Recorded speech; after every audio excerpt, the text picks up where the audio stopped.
Tu n'as jamais entendu parler d'Andrea Bloin? Normal. On a tout fait pour que tu l'oublies, elle est née en 1921. Fille d'un colon français et d'une femme africaine. Dans une colonie, ça veut dire ni blanche, ni noire. Invisible. À 3 ans, on lui arrache sa mère. Parce qu'un enfant métis ne peut pas grandir avec une négresse. Selon les autorités, elle est placée dans un orphelinat pour mulâtres. Là, elle apprend la honte, la solitude, le silence. Elle grandit en croyant qu'aimer sa mère est une faute. Que parler de ses origines, c'est dangereux. Adolescente, elle rêve de liberté. Elle lit des livres interdits. Elle pense déjà révolution à 20 ans, elle devient mère. Mais en Afrique coloniale, une femme noire ne mérite pas les mêmes soins, son fils tombe malade. Elle demande un traitement. On lui dit non. Il meurt ce jour-là, André Bloin fait un vœu. Se battre jusqu'à la dernière goutte de sa voix, elle se forme. Écrit, parle, entraîne les femmes africaines à lire, voter, penser. Elle s'attaque aux gouverneurs coloniaux. Elle exige justice. Elle devient dangereuse dans les années 50.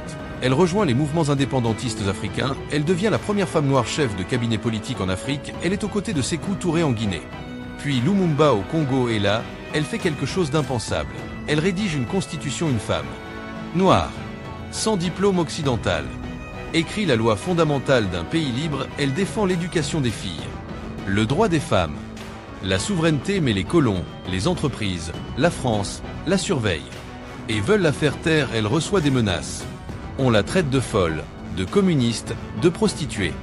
Mais elle répond avec des discours clairs, forts, inoubliables. Un jour, on lui interdit d'assister à une réunion. Elle dit « Je ne demande pas la permission d'exister ». Elle inspire des milliers de femmes africaines à s'organiser, voter, revendiquer. Elle est arrêtée, emprisonnée, torturée, relâchée. Elle recommence, mais à l'indépendance, aucun poste officiel. Aucune reconnaissance. Les hommes politiques qu'elle a aidés prennent le pouvoir. L'oubli, elle retourne en France.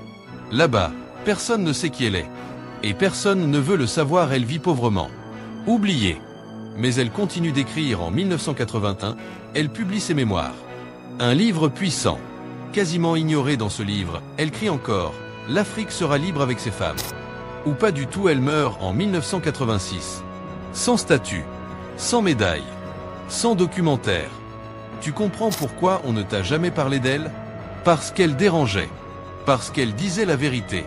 Parce qu'elle prouvait qu'une femme noire peut diriger un pays sans permission. Parce qu'elle montrait que les colons avaient peur.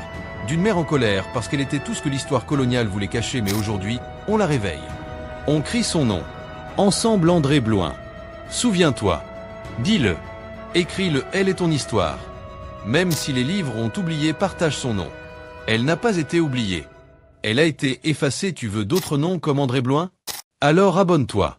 L'histoire commence maintenant.